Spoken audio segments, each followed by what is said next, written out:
Hey guys, it's Ryan here with HobbiesofaMan once again, and today we're doing another comic book review. Today we're looking at Cheetara number 4. Garden of Eden is the title for this book, and there's no changes to the art team whatsoever. It's still Sully writing and Carbone drawing, and I think this is a Sully cover. Yeah, I'm pretty sure it is. It looks really great, although there are some issues with the quality control this week, or well, I guess it was a few weeks ago at this point, where the cover is significantly shorter than the inside of the book, and that makes it so that you see some of it, and that's very annoying.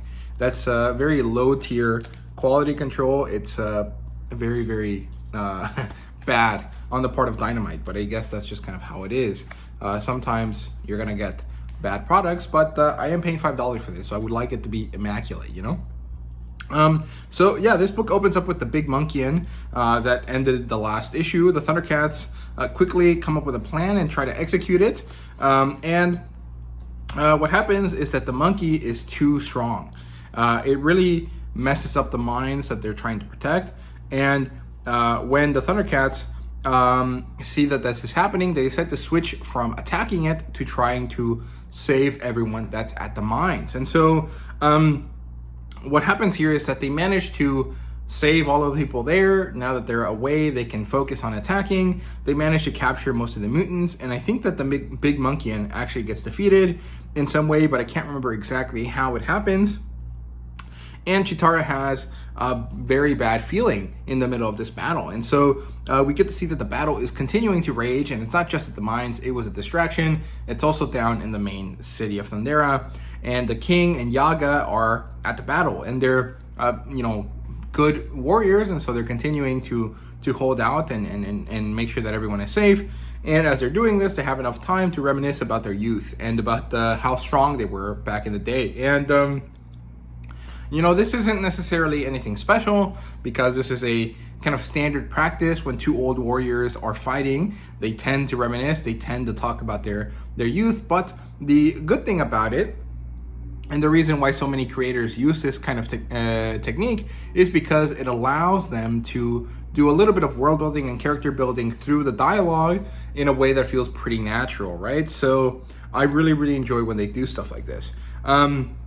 So yeah, the Thundercats managed to save the people. They beat the monkey in, and the mutants that are not captured decide to retreat. It's time for them to leave. The battle has become too difficult for them to win. The loss is too high, and so they decide to retreat, but they will be back eventually.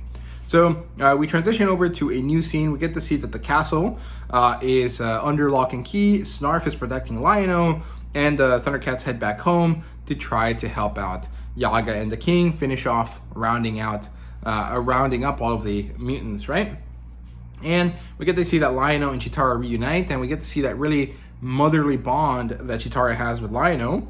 And then the king and Yaga decide that they must not doubt Cheetara's premonitions again, that they should listen to them properly from the get-go. And so they kind of vow to do this, and hopefully they do it soon, because the final battle is coming soon.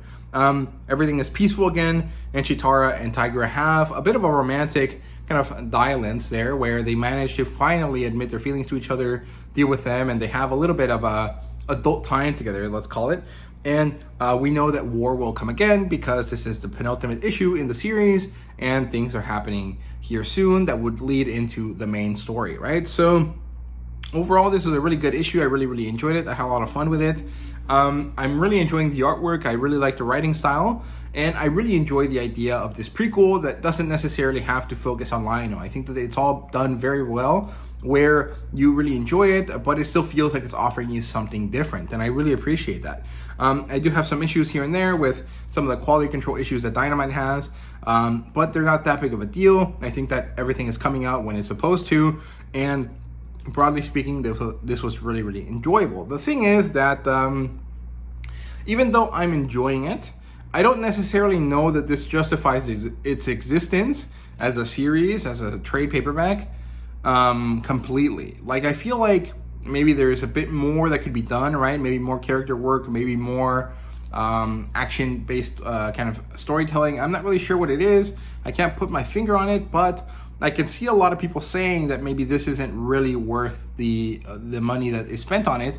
I find it to be worth it for my taste, but I can definitely see the idea that some people might not think that this was worth the endeavor, right? And that sounds disappointing, but I think that it might be a prevalent thought process within the Thundercats community. So I'm not really sure. If you have these thoughts or disagree with them, please let me know down in the comments. And that's been basically everything I had to say about this story. So thank you guys so much for watching. I hope you guys enjoyed, and see you guys later.